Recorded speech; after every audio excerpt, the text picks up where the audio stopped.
738 millones de euros. Ese es el valor de los jugadores formados en la Masía que hoy tienen contratos profesionales. Dicha cifra representa más del doble que las academias del Manchester City y el Bayern Múnich, quienes completan el ranking de las más valiosas del mundo. Lamine Yamal por sí solo supera a cualquier cantera del planeta Tierra. Pero, si bien el proyecto tuvo una increíble recuperación en los últimos años, déjenos decirles que actualmente está en grave peligro. Para entender su evolución a lo largo del tiempo y por qué podría dejar de ser la número uno, dividamos el recorrido en 4 etapas: su origen, la época dorada, la sequía y el renacimiento. Arranquemos por la primera. Si bien el fútbol juvenil en el FC Barcelona existe prácticamente desde su nacimiento, el punto de origen del increíble imperio que conocemos hoy en día es 1979. Aquel año, José Luis Núñez llegó a la presidencia y nombró a Jaume Amat como director del fútbol base. Este, junto a Oriol Tort, uno de los buscadores de talentos más famosos del mundo, se propusieron crear una escuela de fútbol para jóvenes con residencia incluida. Para eso tomaron esta casa, que era utilizada como oficinas administrativas hasta entonces, y la transformaron en su nuevo hogar. De hecho, el histórico nombre de la academia proviene de ella, dado que se la conocía como la Masía de Camp Plans. Por primera vez en la historia del club, su cantera tenía un lugar físico para residir y evolucionar. Apenas un mes después de la inauguración, Jaume Amat presentaría su renuncia y sería Josep Mossuns quien tomaría su lugar al mando. Este fue el pionero en combinar la formación futbolística con la educación académica. Y además de tal idea revolucionaria, también sería el encargado de los primeros debuts de la academia en el máximo equipo. Ángel Pedraza inauguró la lista, seguido por figuras como Lobo Carrasco y Guillermo Amor.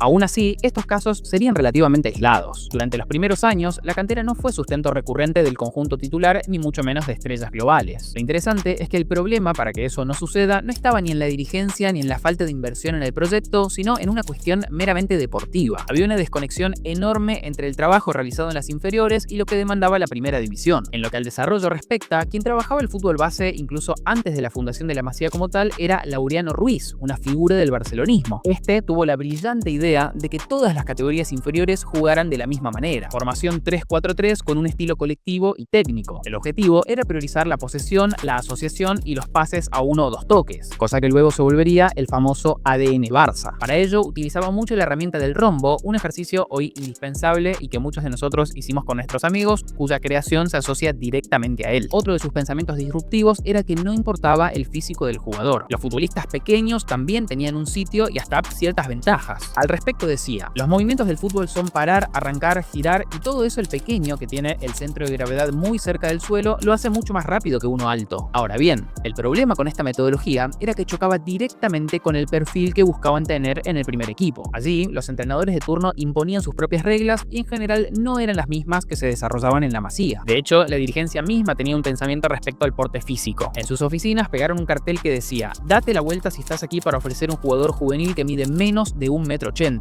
el cual Laureano Ruiz mandó a sacar inmediatamente asumió el cargo, obviamente. ¿Se imaginan lo que hubiese pasado si eso continuaba allí cuando apareció Messi? Tal vez el foco estaba en formar jugadores que, si no integraban el primer equipo, al menos sirvieran como potenciales ventas para ayudar a la institución. No hay organización en el mundo que pueda subsistir sin vender, aunque si poseen un emprendimiento en la actualidad, tienen la increíble ventaja de poder contar con un buen CRM. Uno como por ejemplo el de Odoo, que es el sponsor de este video. Miren, les muestro cómo funciona. Todo el CRM está pensado para que ustedes puedan controlar y seguir minuto a minuto el estado de cada una de las potenciales ventas. Este es el dashboard general donde pueden, por ejemplo, seguir el estado de cada uno de los leads. Supongamos que el negocio del fútbol tiene una potencial venta. Lo que haríamos en este caso, si lo queremos realizar de manera manual, es hacer clic en nuevo y allí ir completando los datos, por ejemplo, de contacto, digamos una bebida energética, y también, por ejemplo, correo electrónico, teléfono de contacto y el ticket que esperamos recibir, digamos que es de $200.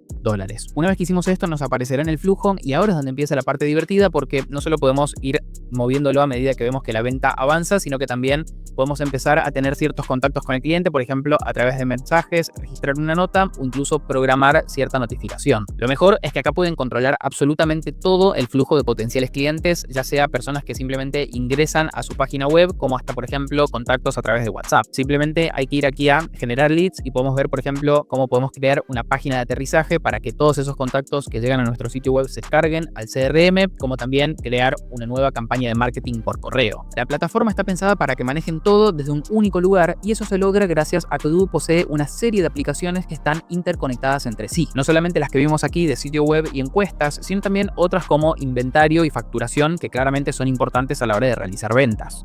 Lo mejor es que la primera aplicación que elijan es totalmente gratuita de por vida y sin límite de usuarios. Es decir, pueden usar lo que les mostré recién a costo cero y para siempre. Por lo que, si quieren comenzar ahora mismo, ingresen al link de la descripción o también pueden escanear este QR y así al mismo tiempo nos ayudan a que el canal siga creciendo y podamos generar contenido de cada vez mejor calidad. Muchas gracias Odoo por ser el sponsor de este video. Volviendo al Barcelona, esa desconexión entre la cantera y el conjunto máximo se solucionó con la llegada del mismísimo Johan Cruyff en 1988. El entrenador holandés sí tomó las ideas de Ruiz e incluso las evolucionó. Sus futbolistas jugaban con la misma alineación y bajo el planteamiento conocido como Total Football, un esquema donde había rotación constante de posiciones en búsqueda de asociaciones y generar espacios. La contextura física no importaba. Además, este tenía la filosofía de desarrollar jóvenes y ascenderlos al primer equipo lo antes posible. En consecuencia, a lo largo de las 7 temporadas que estuvo a cargo, 32 jugadores de la Masía hicieron su debut, un número impensable hasta ese momento. Su equipo, conocido como el Dream Team, levantó 11 copas, donde resaltan las 4 ligas y la primera Champions League para la institución. Es más, en aquella final continental, 2 jóvenes formados en la academia fueron titulares, Albert Ferrer y Pep Guardiola.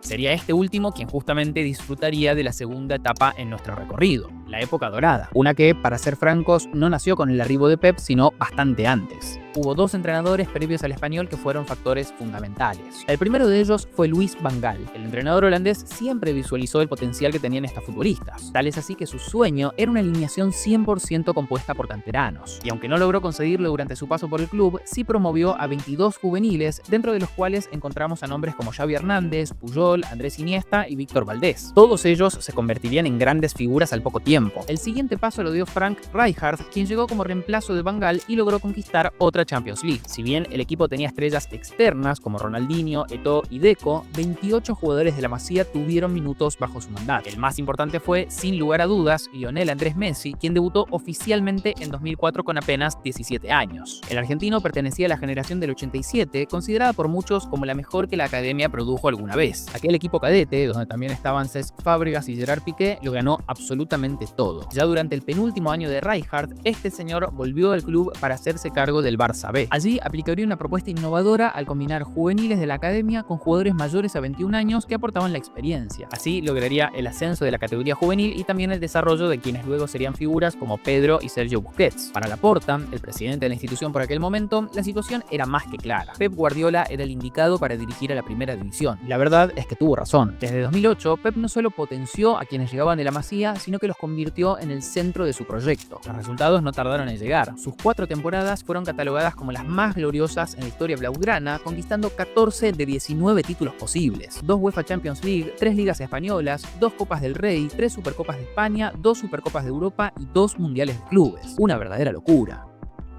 Como si eso fuera poco, en 2009 logró el sextete llevándose todos los trofeos disputados en ese año, algo nunca antes visto. Ahora bien, más allá de los éxitos en sí mismos, lo más interesante era la manera en la que los conseguía. La alineación titular regularmente incluía a 7 u 8 jugadores desarrollados en la Masía. Víctor Valdés, Gerard Piqué, que había regresado al Manchester United, Puyol, Xavi Hernández, Andrés Iniesta, Sergio Busquets, Pedro Rodríguez y por supuesto Lionel Messi. Bajo su dirección, estos jugadores probablemente alcanzaron su nivel máximo y con el sistema de juego de tiki-taka se volvieron un rival prácticamente invencible. Luego de sufrir la derrota frente a ellos por Champions League en 2011, el entrenador del Manchester United, Sir Alex Ferguson, declaró: "En mi etapa como entrenador diría que son el mejor equipo al que nos hemos enfrentado. Nadie nos había dado una paliza como esa. Es un gran momento para ellos. Se lo merecen porque juegan bien y disfrutan del fútbol". Lo cierto es que los increíbles resultados no se limitaban a lo que sucedía dentro del club. En 2011, los 3 finalistas del Balón de Oro eran formados en la academia: Xavi, Iniesta y Messi. Además, la selección española también se nutrió de los talentos desarrollados allí. En el Mundial Sudáfrica 2010, 8 jugadores del campeón del mundo se habían formado en la Masía. 6 de ellos fueron titulares en la final. Así, la academia cerraba lo que sería definitivamente su mejor ciclo de la historia. El periodista Per Arnau lo puso mejor que nadie. En cuanto a la filosofía de la Masía, se puede decir que Laureano Ruiz es el abuelo, Johan Cruyff el padre y Pep Guardiola el hijo. Eso sí, ninguno imaginaba que después de semejante éxito el imperio se comenzaría a desmoronar. Aquí entramos en nuestra tercera etapa,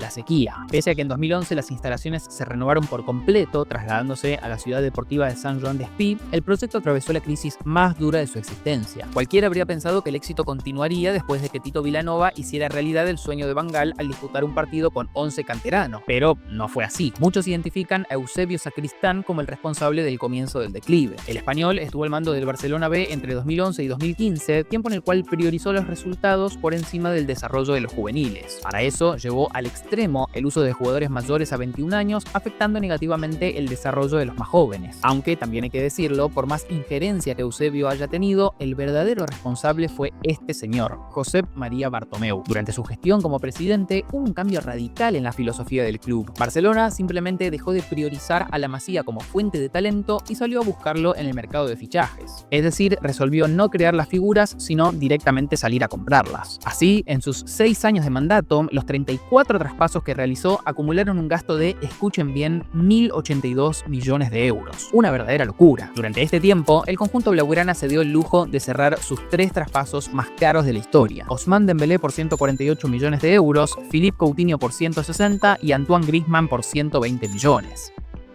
Lo peor de todo es que estos ni siquiera fueron determinantes. El semejante nivel de inversión dejaba en claro la confianza que tenían en la Masía. Incluso Andrés Iniesta declaraba lo siguiente: siempre habrá jugadores de calidad porque tenemos la mejor academia del mundo. El problema es darles esperanza y confianza. Y a todo esto debemos sumarle la constante rotación de entrenadores. Algo que, como vimos antes, afecta negativamente a que el sistema de juego entre las inferiores y el primer equipo se encuentre alineado. Durante ese tiempo pasaron 5 DTs: Gerardo Tata Martino, Luis Enrique, Ernesto Valverde, Quique Setién y Ronald Koeman. Cada uno traía su propio estilo de juego, igual que como pasaba previo a Cruyff. Uno de los argumentos que se esgrimen en defensa de estas decisiones era que la Masía tampoco es que estaba generando grandes figuras. No había un Messi esperando su oportunidad. Lo cierto es que, salvo Ansu Fati antes de lesionarse, ninguno de los que debutaba transmitía una calidad indiscutible. Además, el equipo todavía contaba con varios de aquella época dorada previa. Y es en ese último punto donde surge una suerte de paradoja respecto al desarrollo del talento. Verán, cuanto mejores talentos se desarrollen, mayor será el nivel del primer equipo. El problema es que eso eleva la vara para que la próxima generación se abra paso. Los que ascendieron en aquella época de gloria lo hicieron justamente porque lograron superar a los titulares que no sobresalían. Sin embargo, mientras que Messi estuviera en el equipo, el canterano que jugaba en su posición no tenía oportunidad. Y lo mismo ocurría con todos los demás. ¿Qué tan bueno debe ser un chico de 17 años para reemplazar a Xavi, Iniesta, Busquets, Piqué o incluso fichajes como Neymar o Luis Suárez? La tarea era prácticamente imposible. Hasta el propio Rakitic durante su paso por el club lo afirmaba: me encantaría ver surgir una generación como la de Puyol, Xavi, Iniesta, Valdés y Messi cada 2 años, pero no es fácil. El Barcelona ha alcanzado un nivel tan alto que no hay margen para probar y luego ver qué pasa. Los jugadores realmente deben tener talento antes de que sea posible. Si el primer equipo fuera peor, habría sido mucho más fácil. Lo cierto es que, por estos diversos factores, aquella etapa dirigida por Bartomeu fue una de las menos productivas para la Masía. De hecho, en abril de 2018, por primera vez en 16 años, el conjunto titular no tenía ningún futbolista formado en la institución. Y si bien el entonces presidente se resguardaba en los títulos conseguidos bajo la dirección de Luis Enrique, la realidad es que cuando se fue dejó un club en crisis tanto deportiva como económicamente. Es en este panorama que ingresamos a nuestra última etapa, el Renacimiento. Con Joan Laporta como presidente desde 2021, Barcelona tenía prácticamente prohibido fichar jugadores hasta solucionar su deuda de 1.350 millones de euros. Además, también vivieron la polémica salida del mejor jugador que tuvieron alguna vez, por lo que básicamente no les quedaba otra opción.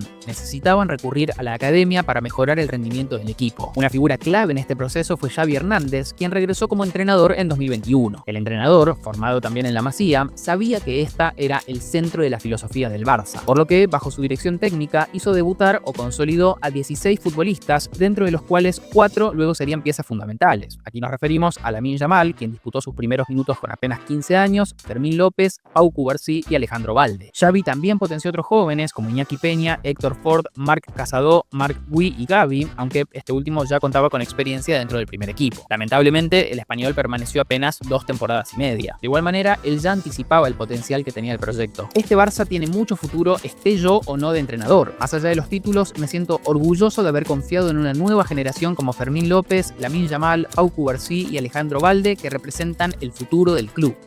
Y vaya si tenía razón. Con Hans Flick como reemplazante, el FC Barcelona volvería a ver cómo su éxito se apoyaba en la Masía. Desde su llegada, ya son 9 los jugadores que han debutado en el primer equipo, entre ellos Gerard Martín y Marc Bernal, quienes incluso disputaron encuentros de Champions League. Actualmente, el conjunto blaugrana de primera división cuenta con 11 futbolistas formados en el club. Con esa base, sumado a refuerzos como Rafinha, Lewandowski o Íñigo Martínez, el técnico alemán consiguió el triplete local, alzando la Liga, la Copa del Rey y la Supercopa de España. Además, como dijimos al principio, a enero de 2026, los 22 jugadores desarrollados en la Masía que cuentan con contrato profesional, ya sea en el Barcelona o en otro club, representan un valor de 738 millones de euros, ubicándose así como la academia más valiosa del mundo y con bastante diferencia respecto al Manchester City, Bayern Múnich y su clásico rival, el Real Madrid. Ahora bien, si el club está formando futbolistas de gran nivel que ayudan al equipo a ganar títulos, ¿por qué dijimos que actualmente el proyecto corre un grave peligro? En primer lugar, porque desde que Laporta asumió la presidencia, la inversión en la cantera ha caído drásticamente. De los 36 millones de euros designados en 2021, la cifra se redujo a 23 millones para 2026, es decir, un recorte del 36%. Y si bien la justificación tiene que ver con la restricción financiera que fue necesaria a nivel general, tal vez había una mejor forma de llevarla adelante. Pero quizás lo más preocupante es que la paradoja del talento que vimos antes vuelva a repetirse. Los jóvenes que llegaron con Xavi ya son figuras. Lamine Yamal es el jugador más valioso del mundo, con lo cual quienes están en la cantera ahora mismo tienen considerablemente menos oportunidades que hace 3 o 4 años. En consecuencia, su progresión puede verse severamente afectada. Su mejor alternativa ahora mismo parece ser continuar el recorrido en otra institución. La evidencia más clara se dio con la salida de Dro Fernández al PSG. La joven promesa de apenas 18 años decidió fichar por el conjunto de Luis Enrique, dejando en las arcas del Barcelona unos 8,2 millones de euros. Pese al ingreso económico, hay muchas personas dentro de la institución que no quedaron conformes con este traspaso. El propio Flick expresó: "Me gusta mucho Dro, realmente amo a ese chico y por supuesto estoy decepcionado", haciendo referencia a su salida de la institución. Por lo que, si el Barcelona pretende que el extraordinario éxito de la Masía perdure en el tiempo, deberá ser muy cuidadoso sobre cómo gestiona y desarrolla el talento. En ese sentido, tanto las decisiones de la dirigencia como de los entrenadores de la primera división serán absolutamente cruciales. Al final de cuentas, los culés son plenamente conscientes de la importancia que tiene su cantera. Como lo dijo Laurent Blanc, si no tienes a la Masía, entonces el Barça no hubiera seguido adelante. Quizás es un club que hubiera desaparecido o hubiera caído. Son los jóvenes los que han salvado el club. No olviden suscribirse y cualquier comentario que quieran hacer lo vamos a leer. Nos vemos la próxima.